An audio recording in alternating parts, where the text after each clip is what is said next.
अच्छा बच्चों, तो आपको पता है एमसीक्यूज का जो सेक्शन था वो बहुत इजी था, but we have to discuss them one by one.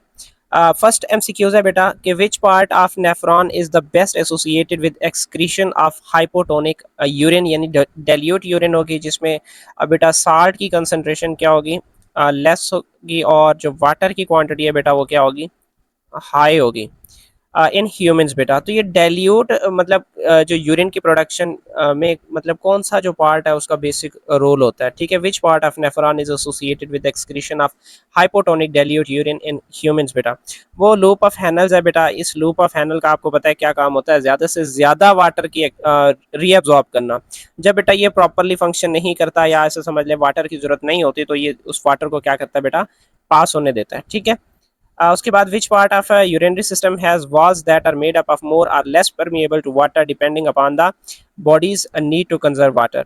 अब बेटा इसमें ये कहा जा रहा है कि जो रेनल टिब्यूल है उसका वो कौन सा पार्ट है जो वाटर की नीड के मुताबिक वाटर की एब्सॉर्प्शन करता है या नहीं करता, तो दैट इज एक्चुअली बेटा कलेक्टिंग डक्ट, ठीक है। उसके बाद यूरेटर और यूरेथ्रा का आपको पता है इससे वास्ता ही नहीं है, फाइब्रस कैप्सूल तो अल्टीमेटली आउटर मोस्ट लेयर है, उसका यहाँ पे कोई काम ही नहीं है। Which of the following will cause a decrease in ADH production? तो एडीएच प्रोडक्शन में कौन जो ना मतलब ऐसा कौन सा फैक्टर है जो इस हार्मोन की प्रोडक्शन को इफेक्ट कर सकता है या इम्पैक्ट कर सकता है बच्चों? तो वो ड्रिंकिंग ऑफ वाटर है। आपको पता है एडीएच उस वक्त रिलीज होता है जब हमारे बॉडी में वाटर की क्वांटिटी लेस होती है, ठीक है।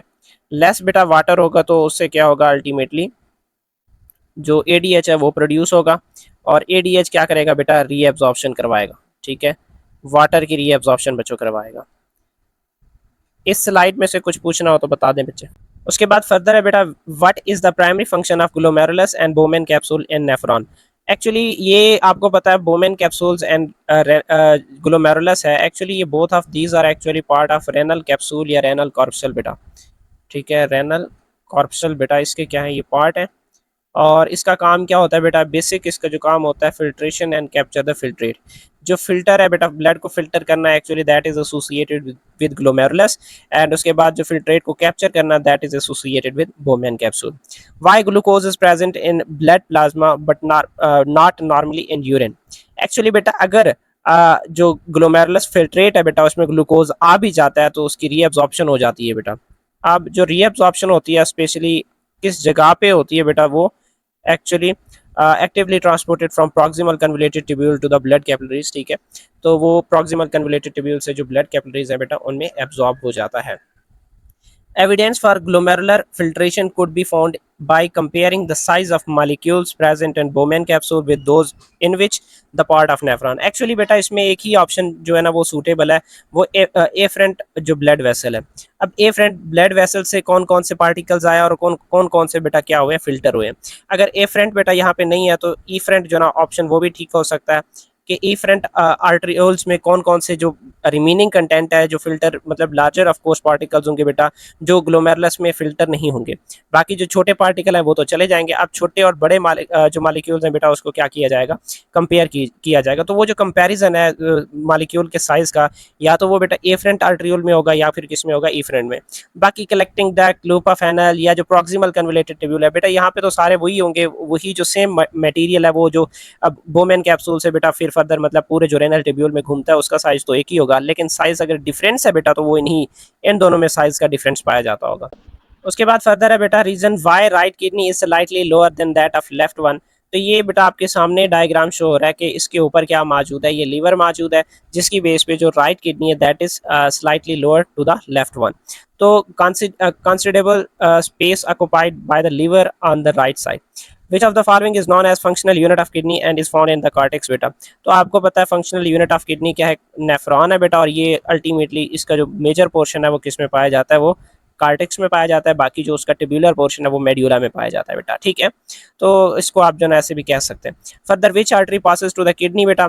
तो किडनी में कौन सा आर्टरी पास करता है, ये आपके सामने शो हो रहा है बेटा, दैट इज रेनल आर्टरी क्या होता है बेटा, किडनी में इंटर होता है।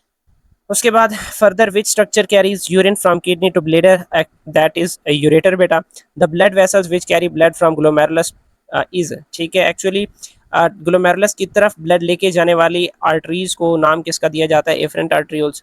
अब फर्दर रेनल, बेटा रेनल का आपको पता है क्या काम है, ये किडनी में लेके आएगा। रेनल वेन किडनी से ब्लड को लेके जाएगा। Peritubular capillaries actually they lead to the vasa recta बेटा,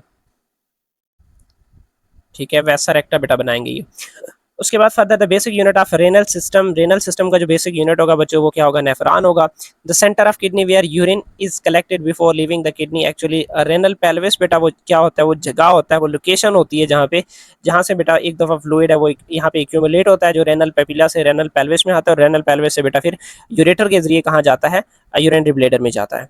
उसके बाद फर्दर है बेटा which of the following is not component of urinary system, तो बेटा ये यूरेथ्रा, यूरिनरी ब्लैडर और ureter actually these all are the parts of urinary system, but adrenal gland is a gland which is a part of endocrine system but not the urinary system बेटा।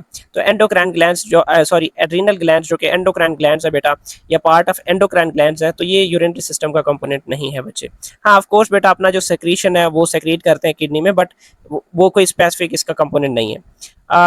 All of the following belongs to urinary system except बेटा ये prostate, ये prostate बेटा एक gland है, ठीक है, जो ऐसा समझ लें ये रिप्रोडक्टिव सिस्टम में पाया जाता है, ठीक है, मेल रिप्रोडक्टिव सिस्टम बेटा उसका जो है ना ये कंपोनेंट है, तो ये रिप्रोडक्टिव सिस्टम से बेटा रेलिवेंट है।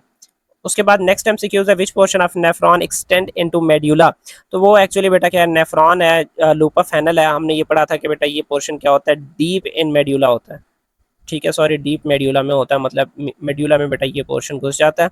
बाकी ये जो पोर्शन है बेटा ये सारा ये किस में होता है? ये कॉर्टेक्स में होता है। उसके बाद फर्दर बच्चों बेटा बात करें कि जो ना the capsule the fibrous connective tissue which surrounds the each kidney, तो वो हम लास्ट टाइम भी पढ़ चुके हैं बेटा, क्या होता है? रेनल कैप्सूल होता है या फाइब्रस कैप्सूल होता है बेटा, जो क्या करता है कि किडनी को आउटर मोस्ट लेयर को क्या करता है? कवर करता है। ये हमने जब एक्सटर्नल स्ट्रक्चर ऑफ किडनी पढ़ा था बेटा, उसमें मेरे ख्याल से जो ना फाइब्रस कैप्सूल फैशिया मेरे ख्याल से उसका नाम था बेटा, तो वो जो आउटर मोस्ट लेयर था। उसके बाद फर्दर है बेटा where and how glucose is mainly reabsorb into blood stream in the human, तो बेटा ग्लूकोज लास्ट टाइम भी हमने मेरे ख्याल से एमसीक्यूज पढ़ा था, तो प्रॉक्सिमल कन्वोल्यूटेड ट्यूब्यूल में सिलेक्टिव रीअब्सॉर्प्शन के जरिए ग्लूकोज को रीअब्सॉर्ब किया जाता है। If a drug reduces mitochondrial activity in the kidney, आपको पता है बेटा माइटोकॉन्ड्रिया में क्या होती है? रेस्पिरेशन होती है, उस रेस्पिरेशन के नतीजे में जो ग्लूकोज है उसकी ब्रेक डाउन नहीं, मतलब वैसे तो होती है, ठीक है, माइटोकॉन्ड्रिया में रेस्पिरेशन होती है जिसके नतीजे में ग्लूकोज की ब्रेक डाउन होती है। जब माइटोकॉन्ड्रियल एक्टिविटी बेटा वो कह रहा है कि रिड्यूस हो जाता है, कम हो जाता है, तो उसके नतीजे में ब्लड में या हमारे बॉडी में ग्लूकोज की क्वांटिटी हाई हो जाती है, तो ऑफ कोर्स बेटा वही जो ग्लूकोज है फिर किस में चला जाएगा? यूरिन में भी चला जाएगा।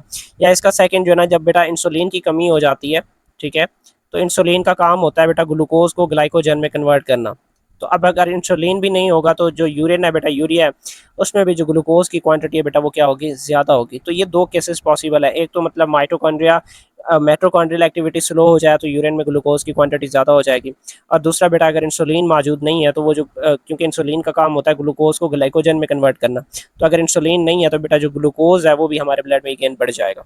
तो which the water content of blood is regulated by anti diuretic hormone in which part of nephron does the regulation primary occurs, बच्चों जो एडीएच है बेटा उसका बेसिक जो फंक्शन है वो कलेक्टिंग डक्ट में है, लास्ट टाइम भी हमने बेटा ये लेक्चर में डिस्कस किया था। तो एडीएच बेटा ये जो कलेक्टिंग डक्ट है उसमें ये क्या करता है? एडीएच क्या करता है? वहाँ पे वाटर की रीअब्जॉर्प्शन में इन्वॉल्व होता है। अगर एडीएच मतलब जो कलेक्टिंग डक्ट है बेटा वो ऑप्शन में नहीं है, तो जो डिसेंडिंग लूप ऑफ फैनल है बेटा इसमें भी ये क्या होता है? इन्वॉल्व होता है। आपको पता है बेटा असेंडिंग तो दैट इज इम्परमिएबल टू बेटा जो वाटर है, और उसके बाद फर्दर बोमेन कैप्सूल तो बेटा वो फिल्ट्रेशन में इन्वॉल्व होता है। प्रॉक्सिमल कन्वोल्यूटेड ट्यूब्यूल में अगर वाटर एब्जॉर्ब हो रहा है तो बेटा वो जस्ट सिलेक्टिव रीअब्जॉर्प्शन के तहत हो रहा है बेटा, ठीक है, जिसमें स्पेशली जो ना ग्लूकोज और साल्ट्स वगैरह की बेटा क्या होती है? एब्जॉर्प्शन होती है। और वाटर की जो मेजर एब्जॉर्प्शन होती है या तो वो बेटा डिसेंडिंग लूप ऑफ फैनल में होती है या फिर किस में होती है? कलेक्टिंग डक्ट में। तो एडीएच का जो बेसिक रोल है बेटा वो कलेक्टिंग डक्ट से वाटर की रीअब्जॉर्प्शन या फिर डिसेंडिंग लूप ऑफ फैनल से वाटर की रीअब्जॉर्प्शन है बेटा।